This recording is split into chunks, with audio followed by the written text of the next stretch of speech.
Au nom des citoyens d'Israël, je voudrais présenter mes condoléances au président français, aux familles endeuillées et au peuple français. Israël dans son ensemble se tient à vos côtés en cette dure journée. Il y a 2 ans, nous avons constaté une forte augmentation du terrorisme international. Et la terreur prend sa source dans l'islam extrémiste. La terreur de l'islam intégriste ne connaît pas de frontières.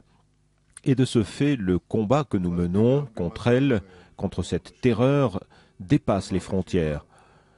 Je me tenais à la tribune des Nations Unies il y a quelques mois et j'ai dit qu'avec la terreur meurtrière du Hamas, du Hezbollah, de Daesh et d'Al-Qaïda, cette terreur n'était pas stoppée, eh bien elle toucherait tous les endroits de la planète.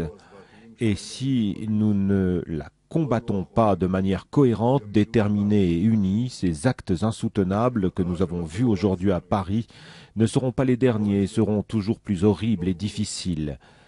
Car l'objectif de la terreur islamique n'a pas de frontières. Cette terreur ne vise pas Israël, pas uniquement Israël et pas avant tout Israël. L'objectif principal de la terreur islamique est de détruire nos sociétés, nos pays.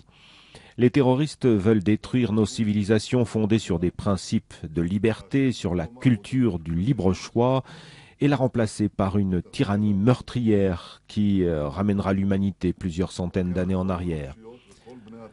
C'est pourquoi les pays libres et les humanistes doivent s'unir afin de lutter contre le terrorisme.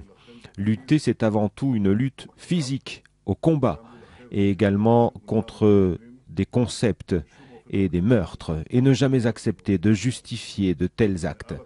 Nous devons avant tout nous soutenir, présenter un front uni, groupé et offensif.